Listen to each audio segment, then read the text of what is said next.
Une vision impressionnante que le Seigneur nous donne de contempler aujourd'hui lors de la fête, en cette fête de tous les saints. L'Apocalypse, mais aussi les béatitudes de l'Évangile. L'Apocalypse nous montre le ciel, rien de moins que cela. Et il nous montre ce qu'on doit y voir. Il ne nous montre pas les petits détails croustillants, amusants, la technologie céleste utilisée par Dieu pour chauffer le paradis ou que sais-je. Non, rien de tout ça. Il nous montre, il nous introduit dans le culte divin, dans ce qui fait la respiration des élus qui sont au ciel. Ce qui sort de la bouche, ce qui, vous voyez, ils inspirent l'amour divin et par leur bouche, eh bien, ils le confessent, ils le renvoient à Dieu qui est sur le trône et à l'agneau.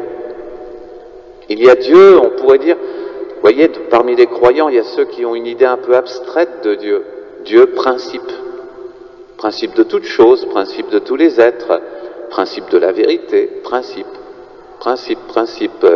Il anime les concepts, ce Dieu-là.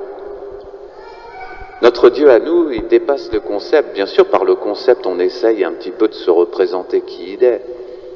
Mais c'est notre cœur qu'il faut écouter. C'est lui qui nous dit vraiment qui est Dieu. Alors, on assiste à cette scène extraordinaire qui récapitule d'une certaine façon, eh bien, l'élection des élus. En tout cas, dans l'Apocalypse, c'est proprement l'élection des élus dont il s'agit. Mais c'est à la fin des temps, l'Apocalypse. Le sceau, c'est pas tout à fait le baptême. Parce que, justement, comme on est à la fin des temps, eh bien, Saint Jean, lui, contemple une église qui est déjà en chemin et depuis longtemps, très longtemps. Et les chrétiens qui devaient être baptisés ont été baptisés depuis longtemps déjà. Non, c'est une marque, la marque de l'Esprit Saint aussi, bien sûr, mais une marque qui a un but, empêcher que les élus, dans cette tempête finale de l'histoire de l'humanité, ne soient emportés par ce déluge de ténèbres. Ils sont marqués d'un sceau, comme d'une bouée en quelque sorte, ils pourront flotter sur les eaux du paganisme, les eaux de l'amour de soi, les eaux des ténèbres, quoi, en un mot. Les anges les reconnaîtront. Ils ont leur balise qui fera bip bip, ou qui dira plutôt je t'aime Seigneur. Et alors les anges entendront la balise et ils iront les chercher, leur évitant ainsi le naufrage. Et ils déporteront sur la terre ferme qu'est le paradis éternel, qu'est le cœur de Dieu, le cœur de l'agneau. C'est une morale universelle qui les anime tous dans leur culte céleste, ces élus. Vous voyez, je vis toute langue, toute nation, peuple, tribu, etc. Ils viennent de partout. Ils ne sont pas définis par leur culture, par leur famille, par leurs habitudes, par leur nation. Ils ne sont définis par rien de tout cela. Ils sont définis par le royaume de Dieu. Ils sont définis par l'amour de Dieu. Par le fait qu'ils sont parvenus à mettre Dieu à la première place dans leur vie et eux à garder la seconde place comme des serviteurs, mais aussi comme des amis, car avec Dieu on n'est pas seulement des serviteurs, on est des enfants, des amis. Et ce culte, vous l'avez bien noté, est centré sur le salut. Voici ce que disent les élus. Le salut appartient à notre Dieu qui siège sur le trône et à l'agneau. C'est le salut qu'on célèbre au ciel. Parce que, eh bien, ceux qui sont là-bas, les élus, ce sont ceux qui ont lavé leur robe dans le sang de l'agneau. Ce sont ceux qui reviennent de la grande purification, de la grande épreuve, comme dit le texte. Et la grande épreuve, c'est la résistance aux ténèbres, la résistance à la facilité, la résistance au sommeil. Vous savez, on dit souvent, dans certaines circonstances critiques, physiquement parlant, comme le grand froid par exemple, eh bien il ne faut surtout pas s'endormir, parce que si on s'endort, on ne se réchauffe plus, donc le corps meurt, il se congèle. Eh bien c'est pareil, au niveau de la foi, je prendrai cette comparaison. Si on s'endort, si on se dit, après tout, à quoi ça sert d'aller à l'église, de prendre des sacrements? je serai aussi bien chez moi, je penserai à Dieu. Il sera toujours avec moi, je ne le renverrai pas. Là, on se refroidit, on commence à s'endormir. Petit à petit, oui, au début, on pense à Dieu, on a une petite pensée comme ça, et puis en fait, on n'y pense plus, de moins en moins. On n'est pas contre, on n'y pense plus, c'est tout, c'est humain, quoi. C'est quand même pas extraordinaire. Ouais, ben ça suffit. Un endormissement progressif qui conduit à la mort spirituelle. On se fait happer par les ténèbres, on perd sa place parmi les élus au ciel en s'endormant, spirituellement parlant, car la vie ici-bas est un combat. Et ce combat, c'est de ne pas s'endormir. C'est de rester éveillé jusqu'au bout, jusqu'à notre dernier souffle. De continuer jusqu'à notre dernier souffle à espérer, à aimer Dieu, à aimer le prochain sans se décourager et même sans regarder vraiment de trop près les résultats. Peu importe, restons éveillés. C'est tout ce que le Seigneur nous demande. Et cette marque, elle est active, elle est substantielle, elle a pour but de nous donner la force de nos exigences, de rester éveillés. Oui, le salut appartient à notre Dieu qui siège sur le trône et à l'agneau. Ce sera notre grand cri dans l'éternité. Essayons de nous habituer dès ici-bas à le formuler, à ce qu'il devienne nôtre, parce que ce sera notre chant éternel. L'habit blanc, c'est l'âme purifiée. Mais pour être purifiée, ça veut dire qu'elle a été préalablement souillée. Alors peu importe d'où nous venons, peu importe ce que nous avons pu faire, l'essentiel c'est cette conversion qui fait qu'on introduit la transcendance dans sa vie.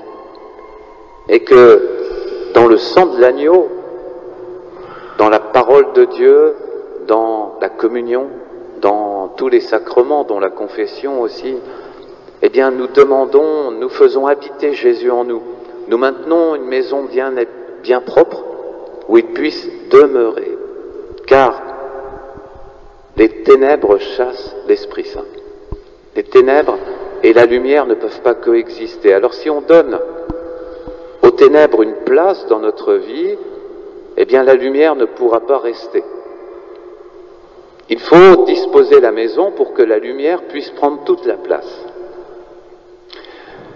Ainsi, les vertus chrétiennes qui nous sont décrites dans les béatitudes, et encore, c'est même pas des vertus concrètes, enfin, si, ce sont des vertus concrètes, mais c'est plutôt un idéal vertueux que le texte des béatitudes nous présente, un idéal vertueux.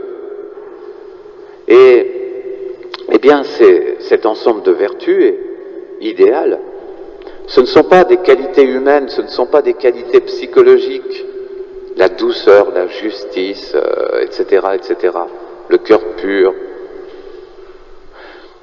Ce sont des qualités qui nous viennent de l'Esprit Saint. Imaginons que nous sommes des serviteurs et que nous accompagnons dans notre vie quotidienne notre Maître qui est le Christ. Et ce Christ, il est en nous. Alors nous sommes le serviteur un peu comme le corps. Et Jésus, ce serait l'âme.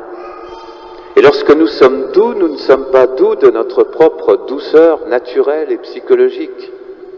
Lorsque nous sommes doux de la douceur de Dieu, de ce Christ qui nous habite. J'aime à me souvenir de l'exemple de Saint François de Sales, un monument de douceur. Tous ses contemporains l'ont loué pour cela.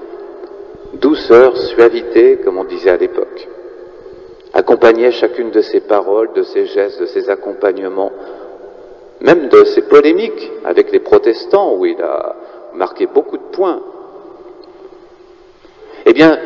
François de Sales, psychologiquement, n'était pas doux. Il n'avait pas une once de douceur en lui.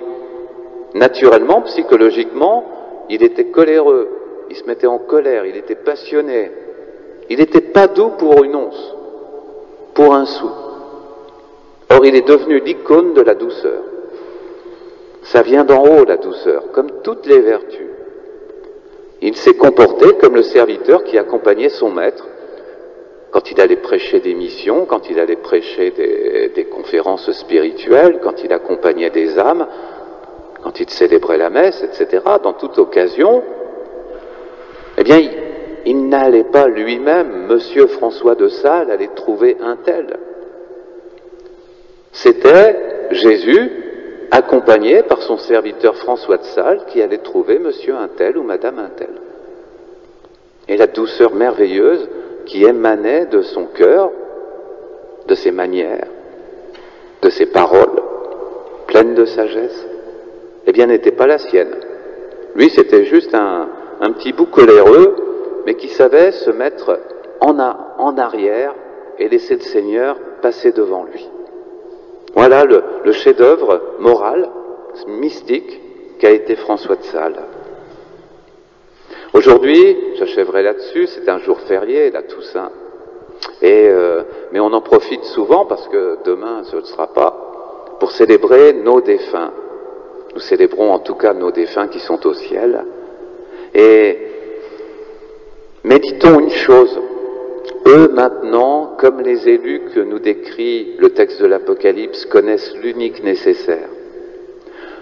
Nous sommes dans l'épreuve, dans la grande épreuve, celle du relativisme, celle du flou. On n'arrive pas à avoir les idées claires sur la direction à suivre. On y arrive un jour, et puis le lendemain, tout est à refaire, et à nouveau, on est dans le brouillard. Oui, nous sommes dans la grande épreuve. Alors faisons ce que les élus ont fait, ou feront dans l'Apocalypse.